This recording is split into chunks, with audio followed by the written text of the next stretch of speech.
resiste à tentação. Bem-aventurado o homem que sofre a tentação. Tiago 12.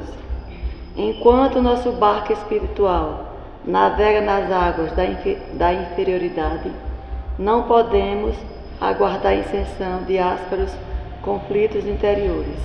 Mormente, na esfera carnal, toda vez que empreendemos a melhoria da alma, utilizando os trabalhos e obstáculos do mundo, devemos esperar a multiplicação das dificuldades que se nos deparam em pleno caminho do conhecimento iluminativo.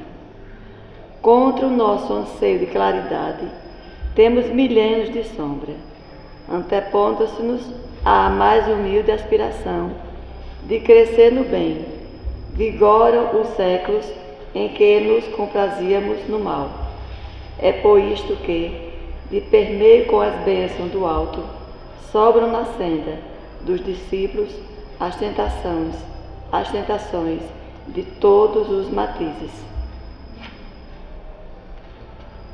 Por vezes, o aprendiz acredita-se preparado a vencer os dragões da animalidade que lhe rondam as portas.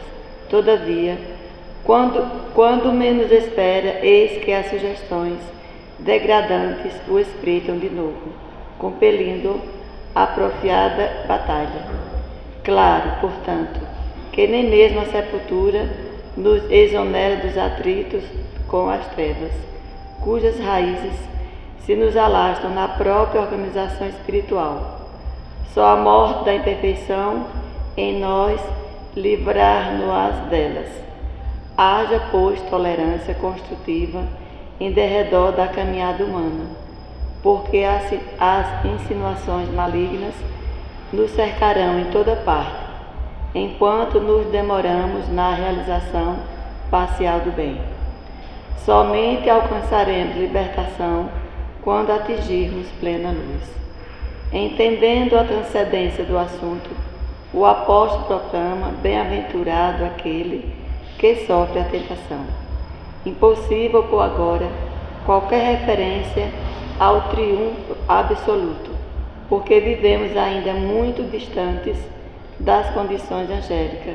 Entretanto, bem-aventurados seremos se bem sofremos esse gênero de lutas, controlando os impulsos do sentimento menos aprimorado e aperfeiçoando-o pouco a pouco, à custa do esforço próprio, a fim de que nos entreguemos inermes às sugestões inferiores, que procura converter-nos em vivos instrumentos do mal. Que a paz esteja em todos nós.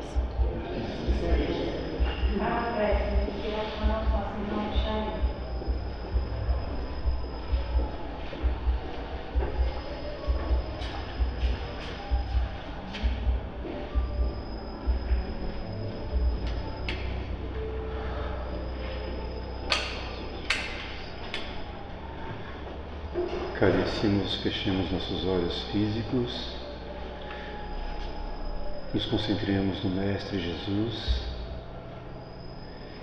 e em todo o amor que Ele tem para nos abençoar. Que nos apeguemos aos Espíritos de luz presentes nesta casa santa, preparada por eles desde muito cedo, e firmemos o nosso pensamento na luz, na paz e no amor, pedindo ao Cristo que envie seus mensageiros de toda ordem para que possamos senti-los e, ao senti-los, emanar todo o amor vindo deles.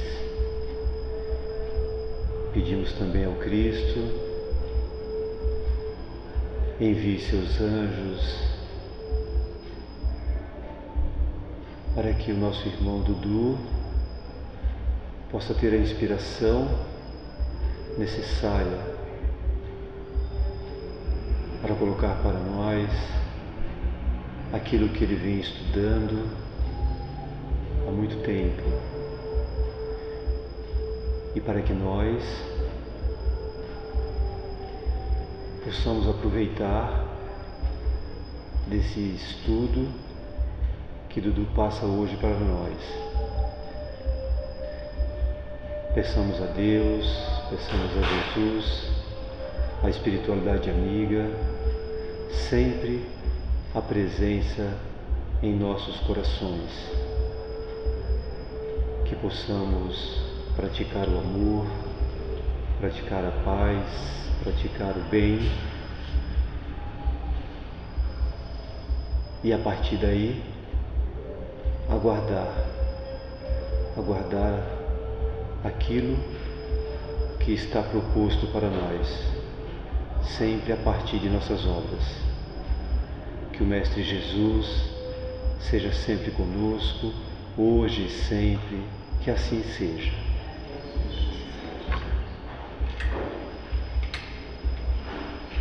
Para o leitura do Evangelho segundo o Espiritismo, nossa irmã querida que vai enviar a missão do homem inteligente na Terra.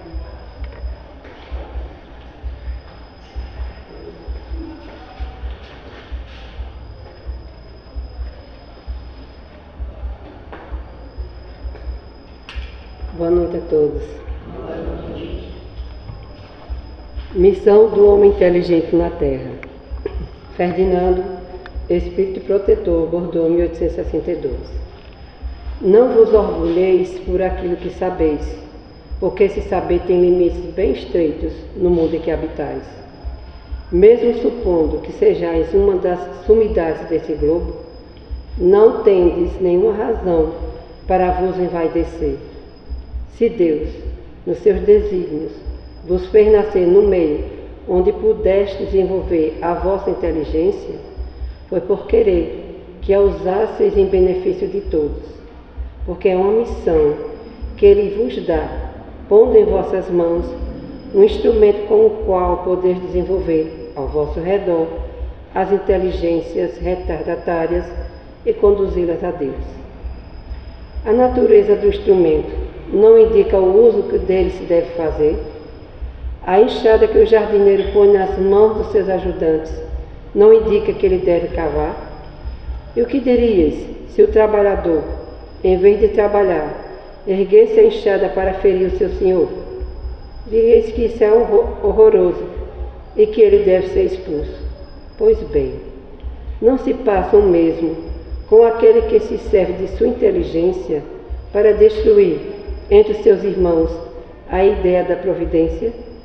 Não ergue contra o seu Senhor a enxada que lhe foi dada para preparar o terreno? Terá ele o direito ao salário prometido ou merece, pelo contrário, ser expulso do jardim? Pois o será, não duvideis, e arrastará existências miseráveis e cheias de humilhações, até que se curve diante daquele a quem tudo deve.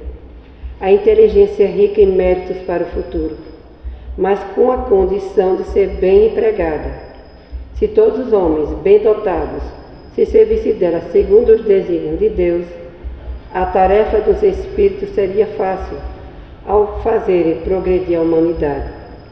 Muitos, infelizmente, a transformaram em instrumento de orgulho e de perdição para si mesmos.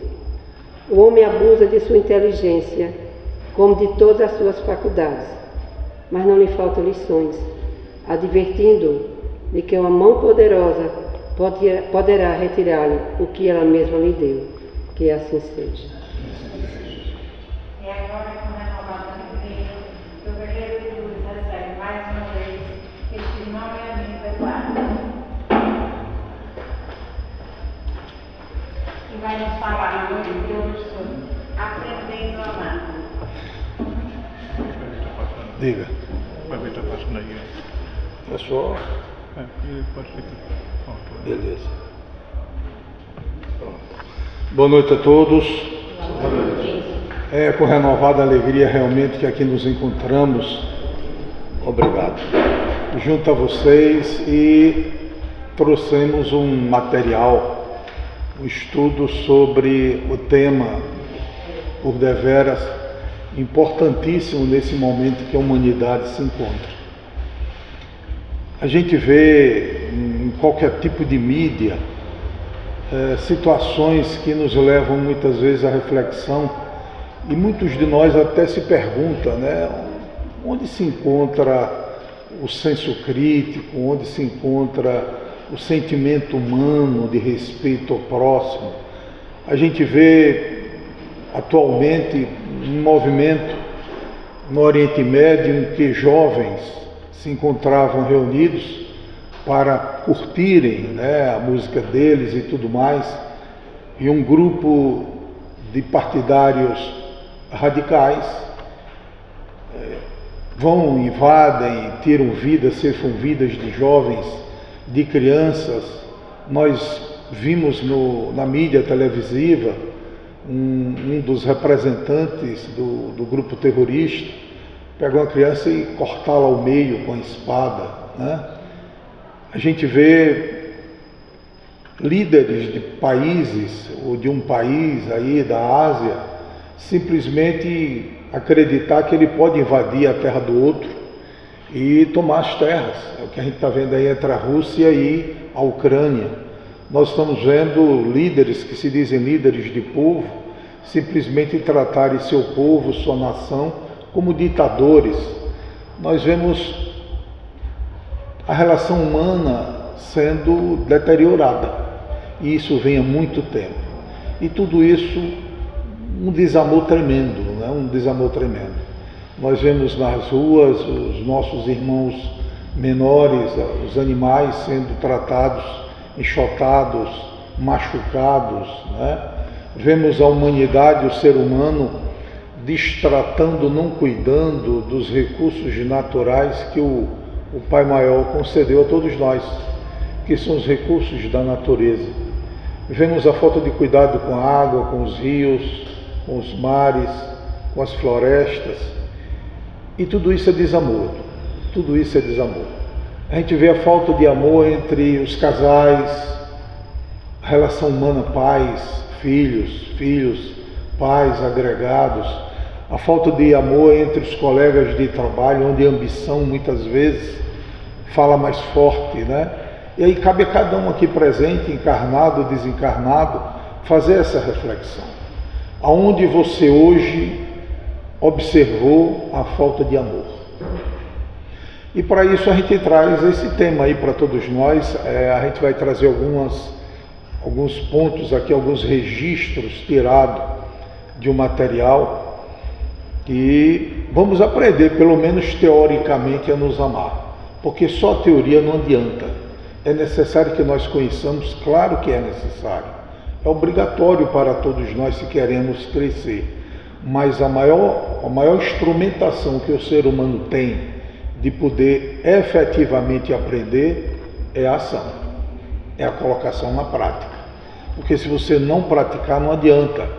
Eu posso até, como todos nós aqui somos espíritos milenares, quantas vezes a gente não já trilhou pelo caminho do cristianismo e outros segmentos religiosos, né? Se formos fazer um levantamento de tendências, de sentimentos e tudo mais, a gente consegue perceber por onde a gente trilhou, né, em algumas situações do passado. E hoje a gente se encontra numa casa espírita, com o conhecimento da doutrina dos espíritos, pelo menos o conhecimento básico, e temos a oportunidade ímpar, né, nesse mundo de transição, nesse mundo de expiação em provas, em transição para a regeneração, de podermos, turma, aproveitar a oportunidade que o alto nos concedeu, porque todos nós aqui presentes estamos tendo uma oportunidade ímpar, a reencarnação. Vocês não imaginam que os espíritos nos alertam, nos esclarecem, que são milhões e milhões de seres querendo reencarnar e não conseguem. Outra quantidade enorme não pode mais encarnar aqui, né? São espíritos que já não mais conseguem permanecer aqui no planeta Terra. Serão convidados a irem a mundos inferiores, entre eles aquele que todos conhecem o nome, o Quiron, né? que o próprio Chico traz para todos nós. Então tá aí, vamos trazer agora algumas mensagens, basta barra, né? Aprendendo a nos amar. Vamos lá, como é que a gente pode aprender a nos amar? Eu trouxe aqui 9 itens para a gente ouvir, ler, refletir. Eu gosto de ver vocês aqui um semblante um pouco, né, carregado, porque estão refletindo, né, Tom? Estão refletindo, ou sorrindo também. Lá no Evangelho de Mateus, capítulo 22, versículos 37 a 40, está escrito o seguinte, olha: amarás ao Senhor teu Deus de todo o teu coração, de toda a tua alma e de todo o teu entendimento. Esse é o maior e o primeiro mandamento. O segundo é semelhante a esse: amarás ao teu próximo como a ti mesmo. Desses 2 mandamentos dependem toda a lei e os profetas. A gente se reporta aí aos 10 mandamentos, e que Jesus sabiamente vai e diz, olha, se vocês observarem esses 2 mandamentos que são semelhantes, a gente está fazendo a parte da gente. Amar a Deus sobre todas as coisas, isso é notório. Mas como é que eu posso dizer que amo a Deus se eu ainda trago no meu coração, na sede dos meus sentimentos, a mágoa, o rancor, o sentimento de ódio, de perseguição, né, de inveja, sentimento e tantos outros sentimentos que desnorteiam o entendimento da alma, o entendimento do espírito. Como é que eu posso dizer a Deus se ainda eu olho para alguém e deixo, né, despertar dentro de mim, externalizo isso muitas vezes, um sentimento de ordem negativa? Então não posso dizer que amo a Deus. Nós ainda não podemos dizer que amamos a Deus da forma plena como se deve amar. Todos nós, indistintamente. Olha a consequência do primeiro mandamento. O segundo é semelhante a esse: amarás ao próximo como a ti mesmo. E aí cabe a todos nós aqui presentes, encarnados e desencarnados, fazermos essa pergunta nesse momento: eu amo a Deus efetivamente? Eu amo ao próximo como amo a mim mesmo? Ou ainda eu penso muito com o meu umbigo, né? Eu ainda penso muito no eu, primeiro eu, depois vem de novo eu, para ir pensar que sobrar vai para o meu ente querido, meu irmão de carrego material. Mateus, lá no capítulo 5, versículos 38 a 42, traz mais uma lição para a gente. Ele diz assim, olha: aprendeste que foi dito, olho por olho e dente por dente, eu porém vos digo que não resistais ao mal, que vos queiram fazer, que se alguém vos bater a face direita, lhe apresenteis também a outra. Essa passagem do Evangelho, lá em Mateus, ela é muito interessante, porque quando a gente não desperta aquela questão interior espiritual, dá a impressão de que você realmente tem que dar a outra face. Alguém te causa um prejuízo, te causa um problema sério, você simplesmente vai deixar para lá, deixar passar e assim. Não é assim. O dar a face é você não deixar despertar em si sentimentos negativos, atitudes negativas, né? Ao contrário, lembremos que a violência leva à violência. É isso que Jesus está nos alertando. Se alguém te causou prejuízo, entrega ao alto, ora por ele, pede forças ao Cristo, pede forças ao alto e aos seus amigos espirituais, para que você vença a si mesmo. Porque eu não tenho que estar preocupado com os meus adversários, não, Tom. Eu não tenho que me preocupar com o que as pessoas pensam de mim, desde quando eu estou com minha consciência tranquilo, né? Eu tenho que me preocupar com os meus valores, que na grande maioria são equivocados. Todos nós somos viajores do mesmo barco. Todos nós estamos no mesmo barco chamado Terra. Então a gente precisa se preocupar, e nesse momento que nós passamos aqui na Terra, nos preocupar no nosso sentido evolutivo e espiritualização. É isso que a gente precisa. Então a gente precisa trabalhar esses valores. Por serem milenares, a gente traz eles ainda incrustados. Voltou, foi? Pronto.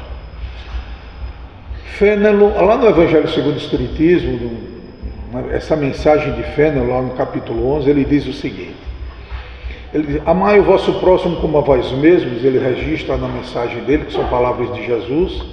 Ora, qual é o limite da relação ao próximo? Será a família aceita a nação? É uma pergunta interessante que ele pergunta e ao mesmo tempo ele responde.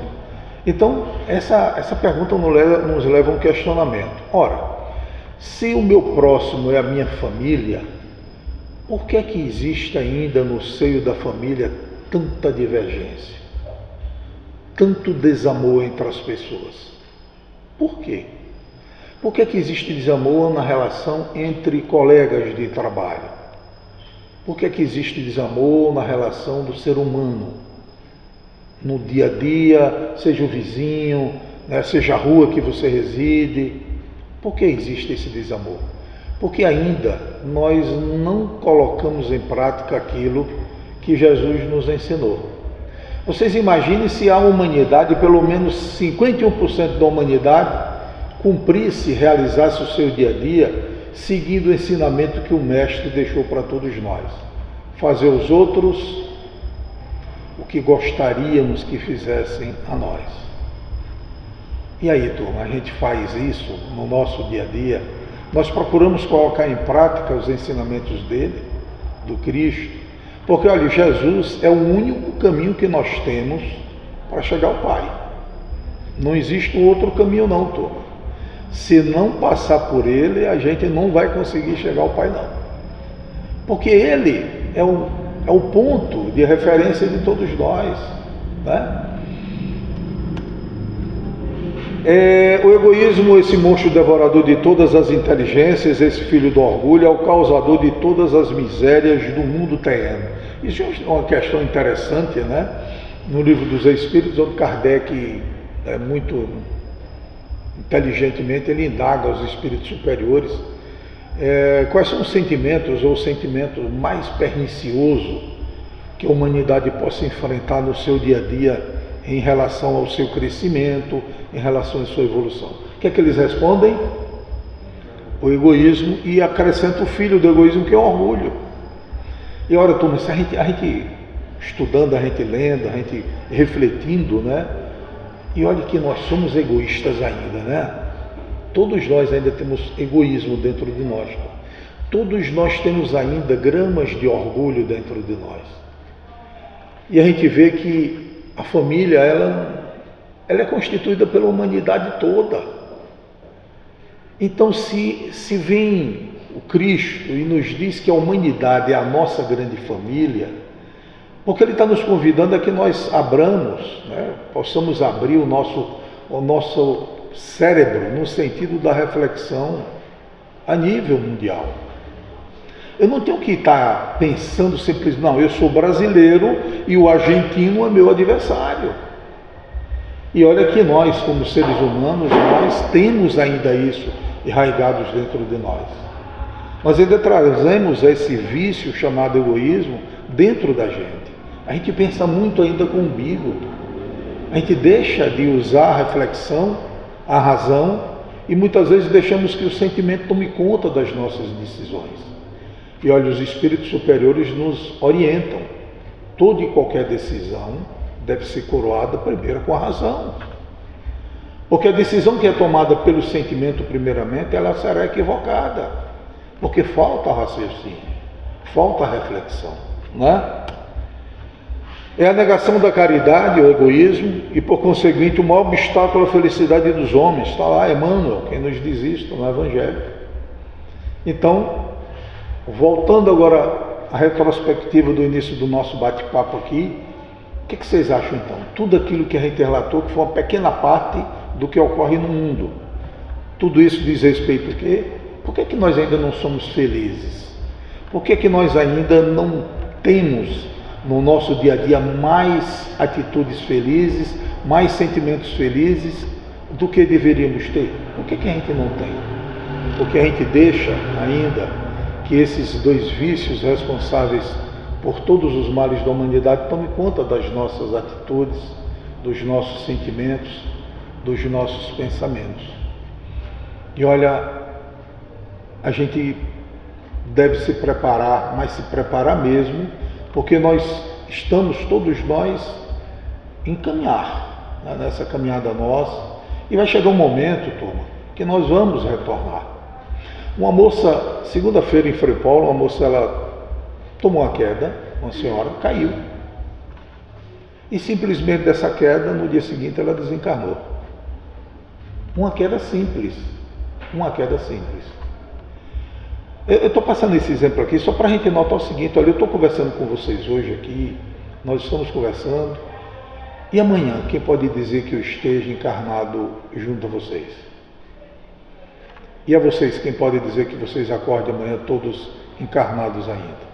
Porque a realidade não é nenhuma história, a gente sabe que é uma realidade. E por ser uma realidade, a gente tem que tomar um cuidado. O nosso cuidado é trabalhar melhor o nosso eu, trabalhar o eu espiritual de cada um. Porque a viagem está aí, a viagem ela é inexorável. Ninguém vai mudar, faz parte. Então, se faz parte, eu sei que eu vou ter que viajar, eu tenho que me preparar melhor. Para quando eu acordar na dimensão maior, eu posso acordar e dizer: puxa vida, cheguei cá e pelo menos tem alguém conhecido esperando por mim, né? Mas vamos em frente. Palavras do Cristo, quando ele diz assim, olha, em relação à caridade. Quando a caridade é regular a conduta dos homens, quando for a caridade a prática, o sentimento, né, a razão, for a caridade a prática dela, nós poderemos de uma forma ou de outra todos nos dirigirmos àquilo que Jesus nos ensina. Olha a frase de novo: não façais aos outros o que não quiserdes que vos façam. Ora, turma, se mais uma vez a gente repete para ficar bem fixado em todos nós, vamos imaginar um pouquinho só. Com todo respeito, nada contra, viu, a nossa política, a política do nosso país, mas esses milhares de reais, esses milhões de reais que são gastos com festas politiqueiras, se fossem utilizados na alimentação, na segurança, na educação, na saúde, né? Não seria muito mais bem aplicado, não? Claro que seria, né? Mas infelizmente aqueles que nós confiamos e que elegemos não pensam dessa forma.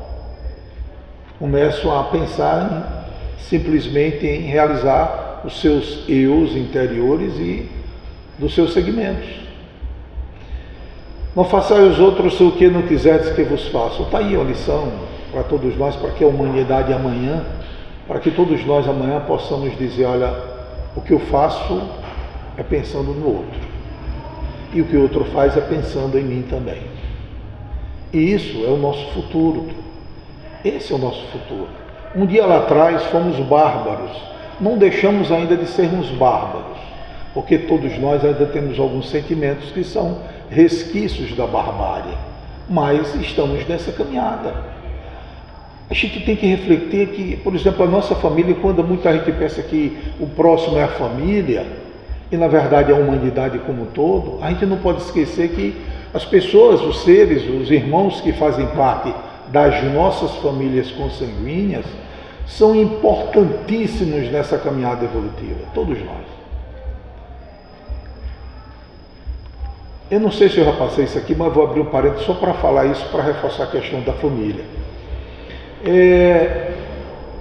Quando uma quinta-feira no passado, Guida disse: eu vou para Aracaju ficar com os meninos e tal, e eu disse: eu fico com o pai, pode ficar tranquilo. O pai já estava com seus 96 anos, e quando foram 6 horas eu saí, o chalé é bem pertinho da casa, lá a gente mora num sítio. Eu cheguei para ele, perguntei se ele queria jantar, ele disse que sim, preparei o mingau dele, dei-lhe o mingau, depois que ele comeu umas 3 colheres, aí disse que não queria mais, e me pediu para ir para a cama. Eu disse: daqui a pouquinho eu levo. Aí quando foi daqui a pouquinho eu levei ele para a cama, era uma cama desse tipo de hospital, já para dar um conforto maior a ele. Eu deixei ele lá, ele adormeceu, voltei, fui em casa, depois vim para cá, peguei uma coberta e entrei no chalé. Estirei uma rede, e me deitei na rede e comecei a ler um livro. Quando deu 10 minutos para meia-noite, aí eu vi na porta. Mas isso mesmo. Eu disse: pois não, em nome de Jesus, seja bem-vindo, né? Seja bem-vindo. E pronto. Daqui a pouco, mais 3 pancadas na porta. Em nome do Cristo, seja bem-vindo. Eu sei que eu fiquei acordado até umas 4 horas da manhã, lendo. Claro, ligado a ele. E eu adormeceram, simplesmente eu apaguei. Eu apaguei quando foi 10 para 5 que eu acordei. Quando acordei consciente. O pai desencarnou. Me levantei da rede, cheguei para ele estava semblante bem suave, tranquilo. Eu, na mesma hora, elevei meu pensamento, emiti algumas lágrimas de agradecimento a Deus, porque eu pedi a Ele, a Jesus, que se nós fôssemos merecedores, que Ele desencarnasse tal qual um passarinho, que não desse trabalho nem a Ele nem a ninguém. E foi isso que ocorreu, turma. Aquelas pancadas era a turma amiga chegando, e eu tenho consciência, eu fiz parte do desencarne dele também. Isso é família. Um ano depois eu estava na garagem lá em casa, que aí tem uma minha oficina de hobby e tal, e aí eu senti o cheiro do pacaio, que ele gostava de fumar. Eu disse: o senhor está aqui, seja bem-vindo. Aí ele disse: olha, o senhor há de convir que isso era difícil, né? Olha, me desculpe qualquer coisa que eu tenha feito que possa ter lhe machucado, mas que isso era difícil, era difícil. Ele veio me dar um abraço, um abraço de agradecimento e ao mesmo tempo, né, de despedida. Isso ocorreu com a gente, conosco. Isso é família. Eu sei das dificuldades que temos todos nós de relacionamento, mas a gente precisa procurar fazer o outro aquilo que a gente gostaria que fizessem para conosco, Tom. Pitágoras, filósofo famoso, né, ele diz o seguinte: ajuda teu semelhante a levantar sua carga, porém não a levá-la, né? Então, se alguém precisa de tua ajuda, tu auxilie. O que a gente não pode fazer é tudo de forma completa, porque senão não terá validade o nosso ensinamento. Então, daí para nós pais, né, aprendamos a dizer não aos nossos filhos. Aprendamos a dizer não aos nossos filhos. O não, ele é educacional quando se é dirigido de uma forma, né, racional e com sentimentos racionais também. Vamos em frente. Hamed, espírito conhecido, quem gosta dele já deve ter lido alguns livros dele, diz o seguinte: o exercício da aprendizagem no amor inicia-se pelo amor a si mesmo e, consequentemente, pelo amor ao próximo, chegando ao final à plenitude do amor a Deus. Como é que eu posso dizer que amo alguém se eu não aprender a amar a mim mesmo? Como eu posso dizer que perdoo ao outro se eu não perdoo, se eu não sei a perdoar a mim mesmo? E como é que, agora eu vou fazer uma pergunta para vocês, como é que a gente pode perdoar a si mesmo? Oi? Dando-se uma nova oportunidade. O que é que Jesus nos disse em relação ao perdão? O que foi que ele disse? Ele disse a Pedro, num diálogo junto com Pedro: Senhor, eu devo perdoar 7 vezes? 7 é um número cabalístico, desculpe, é um número cabalístico, faz parte, né, da cultura judaica, aquela coisa toda. Senhor, eu devo perdoar meu inimigo até 7 vezes? O que foi que Jesus disse? Não, 7 vezes não. Indefinidamente, porque é simbólico, né? 7 vezes 70 é simbólico. Então está aí, ele mesmo diz isso. Eu tenho que aprender a perdoar essa turma. A gente deve perdoar, a gente deve aprender a perdoar. Todos nós. Começando com si mesmo, dando-se uma nova oportunidade. Quem de nós aqui não já tropeçou e caiu na lama? Quem de nós aqui sentado numa mesa muitas vezes vê uma imagem, vê um fato e começa a pré-julgar o fato? Quem de nós aqui não deixa muitas vezes a mente viajar e daqui a pouco você se nota: o pai, o que foi que houve?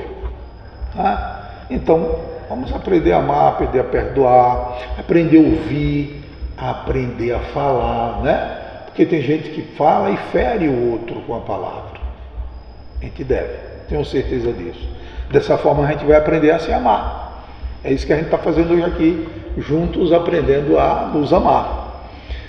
Pedro, lá, o Evangelho dele, capítulo 4, versículo 8, diz o seguinte: acima de tudo, cultivai com todo ardor o amor mútuo, porque o amor cobre uma multidão de pecados.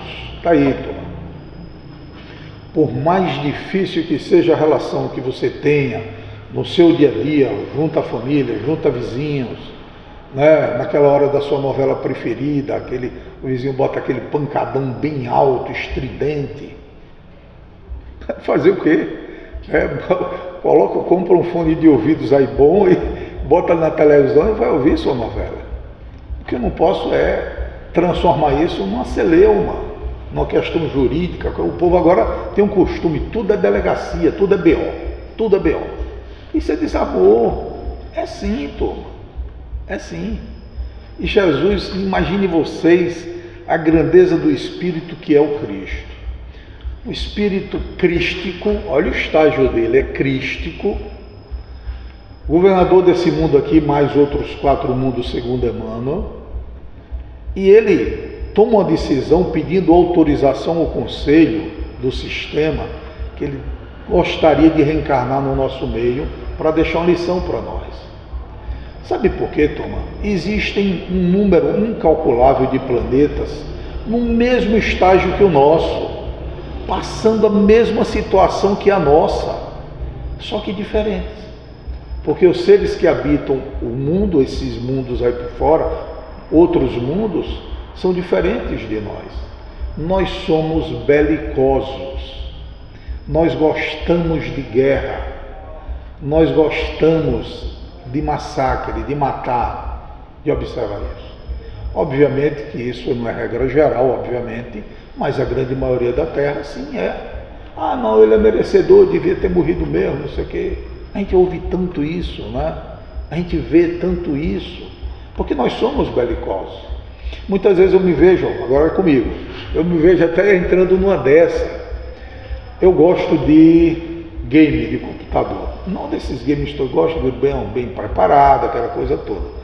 Call of Duty, Battlefield e tantos outros, né? Eu acho muito interessante e passo um tempo, de vez em quando eu estou brincando comigo mesmo.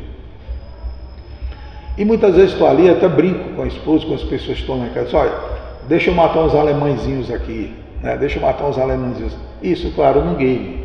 Por que isso? Aí uma certa vez, antes da pandemia, uma trabalhadora de Frei Paulo, ela chega, Eduardo, aí acabaram os trabalhos, eu sou coordenador de trabalhos mediúnicos, quem coordena os trabalhos, o diálogo com os espíritos sou eu. Ela disse, eu tenho uma mensagem. Eu disse, pois não, deixa acabar os trabalhos, a gente acende a luz e você vai ler a mensagem. Essa mensagem é para você. Eu disse, ótimo, passa a mensagem para todo mundo ouvir, beleza. E a mensagem era de um general. Um general, ele viveu na Espanha e ele estava reclamando, ele reclamou essa mensagem, estava reclamando da minha pessoa, que era superior a ele, era o superior dele, e que, à época, eu gostava do trabalho, ele gostava da função, do cargo. E ele perdeu o cargo dele em virtude de uma tomada de decisão da minha parte, que era superior a ele. E isso ele criou um ódio e me perseguiu esses séculos todos. Mas ele disse que estava cansado e que os irmãos tinham mostrado a ele que ele estava equivocado, né? Porque enquanto um escolhia o trabalho, o outro escolhia as vantagens que o trabalho dava, e ele vai e pede aquelas desculpas, e mentalmente eu já tinha agradecido a ele pela presença dele. Isso quer dizer que eu fiz o quê? Uma parte de quê? Da área militar, turma, também. Assim são vocês, somos todos nós, são as tendências. E outra vez, revelada a questão religiosa, também. Eu fiz um parte da Igreja Católica e de outros movimentos religiosos, inclusive adeptos da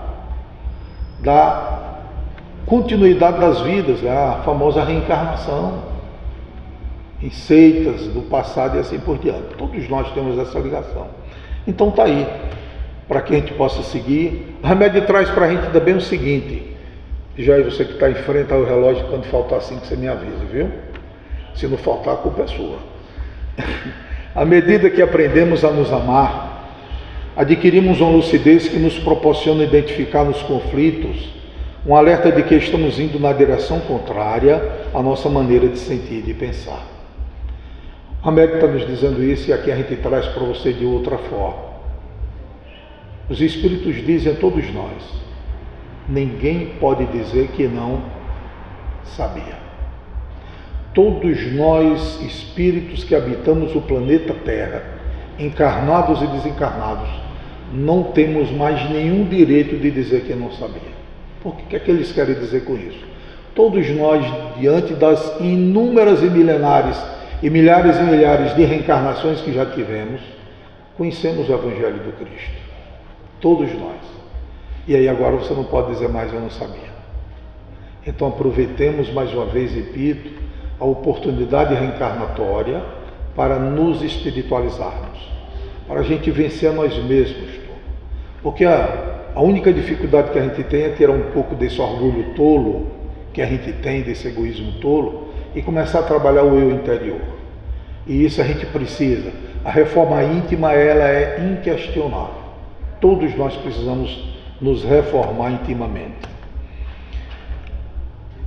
Mais uma vez, Hamed diz o seguinte: quanto mais aprendemos a nos amar, mais nos desvinculamos de coisas que não nos são saudáveis, a saber, pessoas, obrigações, crenças e tudo que possa nos invadir a individualidade e nos prostrar ou rebaixar. Veja o que eles dizem aí para a gente. Agora aqui a gente aproveita e faz o seguinte: vou fazer uma pergunta a vocês que vai em cima dessa afirmativa de Hamed. Todos vocês agora, todos nós, como era a natureza dos seus pensamentos e comportamento, atitudes 10 anos atrás, 15 anos atrás, 2 anos atrás? Era diferente? Sinal de evolução. Se eram diferentes, turma, obviamente que é sinal de evolução. Nós estamos evoluindo. Isso se chama espiritualizar-se, né? Como pensávamos antes, como pensamos hoje. Como pensávamos na adolescência, como pensamos hoje. É diferente, claro que é. E aproveitemos essas oportunidades para a gente se libertar.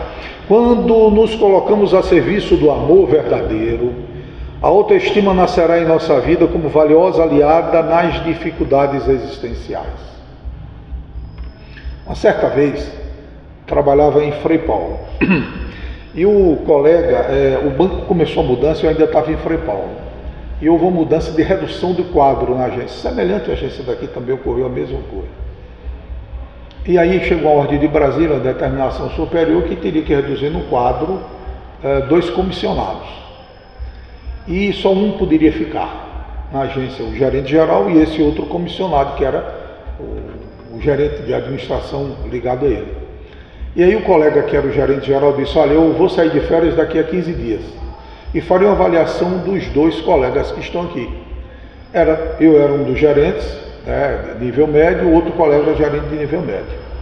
No dia que ele foi sair de férias, na sexta-feira, ele chamou os 2, botou na frente da mesa do birô dele e disse: olha, a minha avaliação está aqui, o escolhido foi Eduardo aqui vai ser a continuação do papel dele aqui dentro, e fulano de tal, você vai ser dispensado da comissão. Um profissional, né? Também um profissional. Esse rapaz na hora reagiu bem, aquela coisa toda, e durante as férias, o que é que esse rapaz fez junto com a esposa dele? Simplesmente fez um baixo-assinado. Fez um baixo-assinado dos clientes da agência e um dos principais, um dos mais antigos clientes assinou o papel. E aí mandou para a superintendência, como se o povo estivesse pedindo o retorno dele ao cargo de gerência média e o afastamento do gerente geral. E aí esse cliente que eu coloquei agora para vocês, que era um dos mais antigos, quando ele soube de que se tratava o papel que ele assinou, porque ele assinou o papel pensando numa coisa, e disseram que era outra coisa. Ele foi à superintendência e conversou com o superintendente. Só que o superintendente conhecia tanto o gerente geral quanto a minha pessoa, né? E ele mandou um bilhetinho para lá: olha, não se preocupe, já estamos sabendo aquilo que está ocorrendo, tal e tal. Eu estou trazendo isso para a gente ver que, diante disso, eu poderia ter o direito, a razão. Até o colega que é o gerente geral, ele disse: o que é que eu vou fazer? Você não vai fazer nada, rapaz. Orar por ele, vamos vibrar por ele, acabou e pronto, né? E a coisa boa, eu estou passando isso para vocês porque eu venci a mim mesmo. Eu conseguia ver esse colega, tanto que meses depois, esse colega foi transferido para uma agência próxima a Frei Paulo. Depois eu fui convidado pela superintendência para ir resolver um problema nessa agência. porque tinha havido uma má administração lá do ex-administrador, e eu fui para lá fazer um trabalho lá. E poderia, nesse trabalho, aterrar o cara, né? E eu não fiz isso, pô. Eu simplesmente fiz o relatório e disse, olha, procure agir dessa forma, que você vai ser prejudicado. E olhava para ele e não despertava em mim nenhum sentimento negativo. Isso é que era bom. E eu dizia a mim mesmo, que ótimo que eu venci a mim mesmo, né? Porque eu poderia muito bem ter despertado um sentimento negativo. Então, a autoestima, ela vai se melhorando, ela vai nascer em nossas vidas, à medida que você começa a descobrir que você está vencendo a você mesmo. À medida que você está vencendo a si mesmo. Algumas máscaras que todos nós temos, né? Desculpe aí. Pois a palavra de Deus é viva, eficaz e mais penetrante do que qualquer espada de 2 gumes.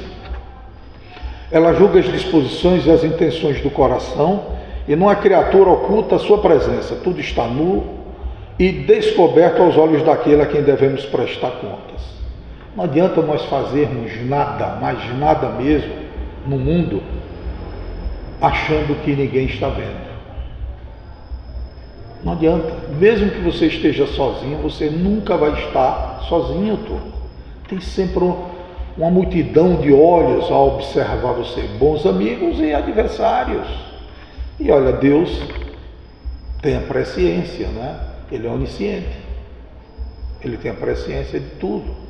E além disso, temos nossos irmãos espirituais que nos acompanham. Então, cuidado com o que a gente pensa, cuidado com o que a gente sente, né? Com os nossos projetos e planejamentos, muitas vezes desregrados e assim por diante. Carl Jung, né, psicanalista, tal, todo homem tem uma sombra, e quanto menos ela se incorpora na sua vida consciente, mais escura e densa ela será. Aquilo que não fazemos aflorar a consciência aparece em nossas vidas como destino. A psicanálise já mostra isso a todos nós, né? Todos nós temos máscaras. E se deixarmos que essas máscaras, que são valores recolhidos, valores que nós ainda acreditamos que têm validade, se deixarmos esses valores continuar conosco, a gente vai quebrar a cara no populato. Vai mesmo, tenho certeza disso. Todos nós temos uma semeadura, fazemos nessa caminhada uma verdadeira semeadura. E olha, a gente não pode se iludir em hipótese alguma, né? O livro Gálatas diz isso, olha. O homem semear e isso colher. O que nós semearmos, nós vamos colher. E alguém pode pensar, mas e se eu não fizer nada? Vai colher do mesmo jeito. Porque nós estamos aqui na Terra para progredirmos. Então o que eu fizer, eu vou ter que colher. Se eu semeio boas sementes, se eu semeio boas atitudes, bons sentimentos, colherei boas atitudes, bons sentimentos e assim por diante. Nós colhemos no nosso dia a dia aquilo que a gente semeou no nosso viver. Não é? Com relação à felicidade, ele nos traz o seguinte: felicidade é um subproduto de nossa responsabilidade pelo uso do livre-arbítrio. Queres ser feliz pelo menos no estágio de que felicidade é considerada aqui na Terra? Faça por onde, Tom? Use bem o seu livre-arbítrio. Livre-arbítrio quer dizer vontade própria. Todos nós temos. Um dia lá na frente não teremos mais livre-arbítrio, teremos arbítrio livre, que é diferente. O livre-arbítrio quer dizer, eu sei o que faço, sei o que digo, sei o que sinto, consciente de que responderei pelas consequências das minhas atitudes, escolhas e assim por diante. E o arbítrio livre? Eu só faço o que é certo. É diferente. Aí são os espíritos de ordem superior que detêm essa consciência. A autorresponsabilidade é a conquista de quem reconheceu que ninguém pode nos fazer feliz, uma vez que a felicidade é trabalho interior, pode ser compartilhada, entretanto cada um deve conquistá-la por si mesmo. Aquela história de dizer, meu amor, você é a fonte da minha felicidade, eu vou te fazer feliz. Nada disso, turma. Ninguém faz feliz ninguém. Você contribui para que o outro possa despertar o sentimento de felicidade, porque a felicidade é uma construção própria, é semelhante à verdade. A sua verdade é a sua, a dela é a dela. Podemos até parecer as verdades, mas a verdade é única, é de cada um, turma. Quando nos tornarmos espíritos mais evoluídos, não é? Aí a nossa verdade será a verdadeira. Será consciente. Conscientização. Nos diz Remédio o seguinte: quando não visualizamos os nossos erros, quando a gente quer esconder, né? Não admitimos que somos nós que produzimos as nossas dores. Então está aí, essa colocação dele nos leva àquela história. Fulano de tal ou fulana de tal é responsável pela minha infelicidade, pelo meu destino. Não tem essa história, Tom? Colocando a culpa sempre no outro. Não, Tom. Ninguém é responsável por nada que ocorra em sua vida. A pessoa apenas contribui para que você desperte, né, a atitude, a iniciativa de procurar ser feliz, de procurar realizar seus sonhos.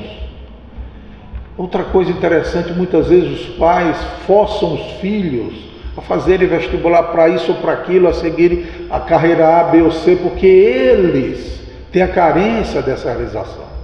Não, Toma, deixemos que eles escolham. São eles que serão bons ou maus profissionais.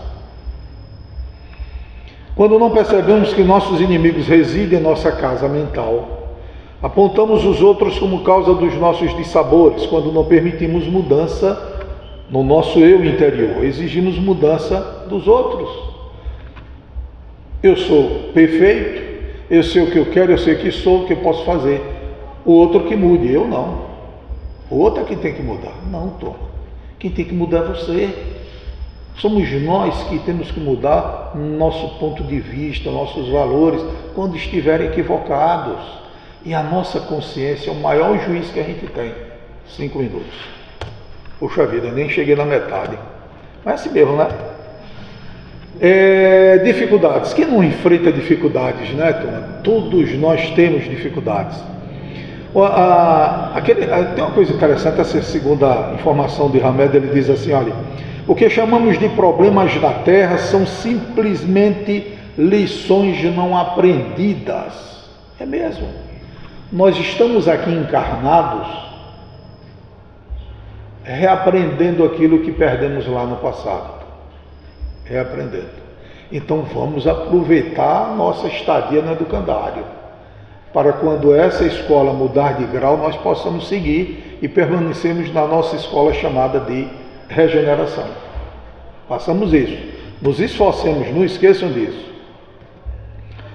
Ainda sobre dificuldades, ele nos traz aqui o seguinte, olha, ao percebermos o porquê de nossas dores, nos sentiremos mais despertos e equilibrados, passando a usufruir a alegria de reconhecer o que precisamos mudar em nós mesmos.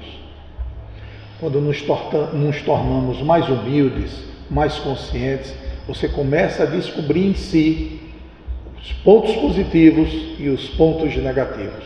Os pontos positivos devemos mantê-los cada vez mais positivos e os negativos transformá-los em pontos positivos. É isso que a gente tem que fazer no nosso dia a dia, tá bom? Perante tudo isso, devemos indagar o seguinte, olha, que mensagem oculta a vida está me enviando através da dor? Quais são os atos ou atitudes que me levam a esses acontecimentos negativos? Como transformar esses fardos em crescimento interior? Depende de quem? Da gente. A sabedoria perfeita não nos cobra nem nos pune, apenas deseja que aprendamos a amar. É isso que Deus espera de todos nós. É isso que Jesus, o nosso mestre maior, espera de todos nós. E alguns, para encerrarmos, ainda faltam 4. Para encerrarmos aqui, deixa eu passar para vocês. Olha, sinais de alerta. Levemos para casa esses sinais. Sintomas emocionais que nos complicam a existência. Se alguém tiver isso, não vai trabalhar, viu, Tom? Agitação mental. Alguém aqui tem a mente agitada, Tom? Incapacidade de relaxar e silenciar interiormente. Pessimismo e insegurança. Hesitação pertinaz em face, não só das grandes coisas, como também das pequeninas decisões existenciais. Dissociação mental. esquecimento constante das coisas mais naturais e simples do cotidiano. São sinais de alerta para todos nós, para que a gente aprenda a se amar, viu? Agressividade exagerada, irritação contínua é o resultado. Vulnerabilidade, sensação frequente de melancolia com choro fácil e atmosfera de perseguição quanto mais. Comportamento compulsivo, uso de atos ritualísticos propensos ao perfeccionismo, início de várias atividades ao mesmo tempo sem término de nenhum. Isso aqui é uma lição para todos nós espíritas, trabalhadores da casa espírita. Não queiramos abarcar o mundo todo. Abracemos aquilo que está ao nosso alcance. Cuidado com esse comportamento compulsivo. Falta de motivação, crises de baixa estima, interesse de desinteresse pela vida e desânimo. Mente exaurida, mente cansada, isolação da vida social. A palavra, que não sai das nossas bocas nenhuma palavra, nenhum vernáculo que vá ferir o outro. Antes de falar alguma coisa, pensa se aquilo que você vai dizer, aquilo que você vai proferir, você gostaria de ouvir. Pense antes. Dessa forma a gente evita ferir o outro. E para concluirmos aqui, o que estamos vivendo hoje é produto de nossas escolhas, decisões e, portanto, é responsabilidade só sua, só nossa. Você é o dono da sua construção. Você, ao acordar, você começa a construir o seu dia. Não esqueçamos disso. Ninguém deposita em braços frágeis objetos pesados. Analogamente, a divina providência nos apresenta um problema que não tenhamos a capacidade de resolvê-los. O que foi que eu fiz para merecer isso? É comum a gente ouvir isso. Você está dizendo, Deus, você é injusto. Você me deu um fardo que pesa mais do que a minha sustentabilidade. Turma, é nossa responsabilidade, não tem jeito, é seu. E Deus não iria te dar uma prova, uma encarnação que você não fosse superior a vencê-la. Todos nós temos essa condição. Vamos em frente? Agora isso aqui é muito bom para a gente encerrar, não? Na sexta, as pessoas que reclamam de casa, de família, disso, daquilo, de emprego e assim por diante. Nascestes no lar que precisavas, vestistes o corpo físico que merecias, não reclama da joaninha que você tem. Moras no melhor lugar que Deus poderia proporcionar de acordo com o teu merecimento, não reclama da tua cidade, não reclama do local que você reside. Possuis os recursos financeiros coerentes com as tuas necessidades, nem mais nem menos, não queiramos o que o outro tem. Lutemos para ter aquilo que nos dê a condição de viver dignamente. Teu trabalho é o que elegeste espontaneamente para a sua realização. Não reclama do trabalho não, viu? Existem milhões de pessoas sem emprego. Então, façamos a nossa parte. Teus parentes e amigos são almas que atraístes com as tuas próprias afinidades. Portanto, teu destino está constantemente sob teu controle. Tu escolhes, recolhes, eleges, atrais, buscas, expulsas, modificas tudo aquilo que te rodeia na existência. Direito natural, o sentimento de justiça existente no coração, consiste no respeito aos nossos direitos e respeito aos direitos de cada um. Façamos aos outros o que gostaríamos que os outros fizessem a nós mesmos.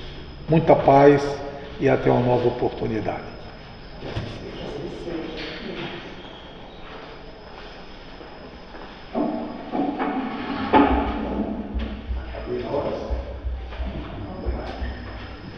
Gratidão é a palavra que resume tudo que nos foi passado na noite de hoje.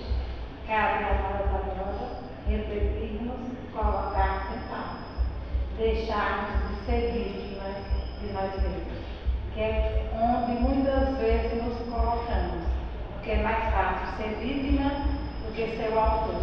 Mas o Eduardo nos deixou bem claro, nós não somos vítimas, nós somos os autores. Muita paz, uma semana abençoada a todos. E para encerrar a doutrinária da noite de hoje, Eduardo vai fazer a prece final e logo após o Pai.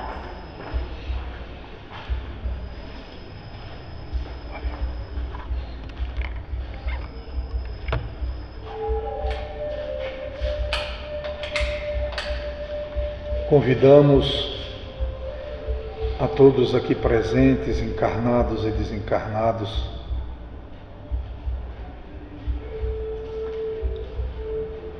a nos ligarmos às vibrações superiores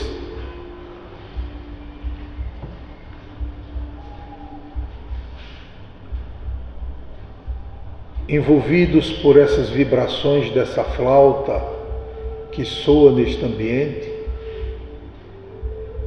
impregnando nossas mentes e nossos sentimentos de energias salutares, provindas do amor daquele que nos ama de fato, ao tempo, Senhor, que agradecemos pelo pão de cada dia, pelo alimento do corpo e da alma que não nos falta, pela família que constituímos e da qual fazemos parte, da sociedade que vivemos,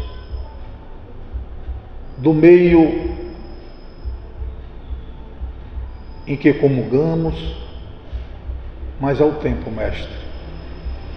Conceda-nos a vossa misericórdia, permitindo-nos que sejamos vencedores nesta jornada evolutiva em busca do teu amor. Mãe querida, Mãe símbolo de todas as mães, dignai-vos em derramar vosso manto protetor sobre o planeta Terra, não permitindo, Senhora, que os homens desencadeiem a Terceira Guerra Mundial. Ilumina nossos lares, nossos entes queridos, nossos amigos espirituais e concede aos nossos adversários a vossa bênção e a vossa proteção. Que tenhamos uma noite tranquila, de bons sonhos e bom sono e um excelente final de semana. Paz, luz, harmonia e viver. Muita paz.